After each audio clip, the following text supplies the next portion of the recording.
Pater, back to the Bible. Jika kita tidak percaya kepada kebenaran Tuhan yang menyelamatkan manusia, berarti kita percaya kepada dusta iblis yang menipu, menyesatkan, dan membawa kepada kebinasaan yang kekal. Yesus manusia ilahi. Saudara kita mengatakan seperti ini, Yesus hanyalah seorang manusia. Yesus bukannya Tuhan. Tuhan itu sifatnya tidak sama dengan makhluk. Cerdaslah dalam beriman dan temukan kebenarannya. Yang pertama, betul Yesus terlahir sebagai manusia. Ini adalah penggenapan nubuatan Nabi Yesaya 9 ayat yang ke-6. Sebab seorang anak telah lahir untuk kita, seorang putra telah diberikan untuk kita.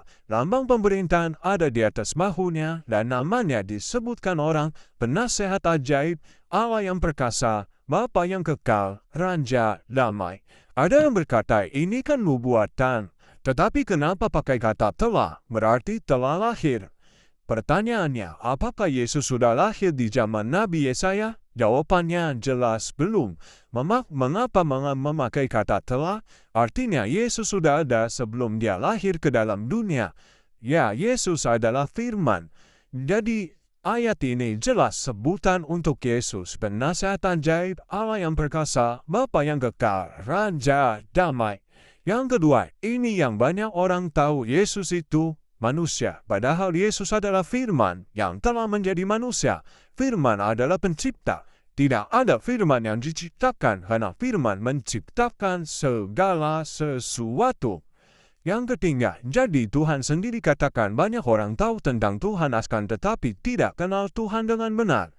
Lukas 24 ayat 18, seorang dari mereka namanya Kleopas menjawabnya, adakah engkau satu-satunya orang asing di Yerusalem? Orang asing berarti tidak dikenal, yang tidak tahu apa yang terjadi di situ pada hari-hari belakangan ini. Yesus tidak dikenal oleh dua orang murid ini, dan dua orang murid ini merasa tahu tentang Yesus. Yesus seorang nabi, Yesus telah mati, tetapi mereka tidak tahu Yesus telah bangkit, dan mereka tidak kenal siapa Yesus yang sesungguhnya, yang adalah Tuhan. Yang keempat, mereka berbicara tentang Yesus, mereka berdiskusi tentang Yesus, bertukar pikiran, akan tetapi ketika Yesus berbicara kepada mereka, mereka tidak mengenal Yesus karena mereka bukanlah 12 murid inti. Dan dua orang murid ini tidak selalu berjalan bersama-sama dengan Yesus. Artinya mereka sering berjalan sendiri, berjalan tanpa Yesus. Inilah yang membuat mereka tidak mengenal Yesus. Ini sama seperti saudara-saudara kita. Mereka senang membahas tentang Yesus, berbicara tentang Yesus tetapi tidak mengenal Yesus. Ketika Yesus berbicara kepada mereka, mereka tidak tahu itu Yesus. Yesus pasti katakan, percayalah kepadaku. Ya kan? Lukas 24 ayat 13-16. Pada hari itu juga dua orang dari murid-murid Yesus pergi ke sebuah kampung bernama Emmaus yang terletak kira-kira 7 mil jauhnya dari Yerusalem. Dan mereka bercakap-cakap tentang segala sesuatu yang telah terjadi. Ketika mereka sedang bercakap-cakap dan bertukar pikiran, datanglah Yesus sendiri mendekati mereka, lalu berjalan bersama-sama dengan mereka. Tetapi ada sesuatu yang menghalangi mata mereka, sehingga mereka tidak dapat mengenal Dia. Yang kelima, Filipi 2 ayat 6 dan 7, yang walaupun dalam rupa Allah, tidak menganggap kesetaraan dengan Allah itu sebagai milik yang harus dipertahankan, melainkan telah mengosongkan dirinya sendiri dan mengambil rupa seorang hamba dan menjadi sama dengan manusia. Ayat ini jelas Yesus setara dengan Allah. Setara berarti sama, Yesus adalah Allah itu sendiri. Dari ayat ini kebenarannya adalah Yesus sepenuhnya manusia dan Yesus sepenuhnya Allah.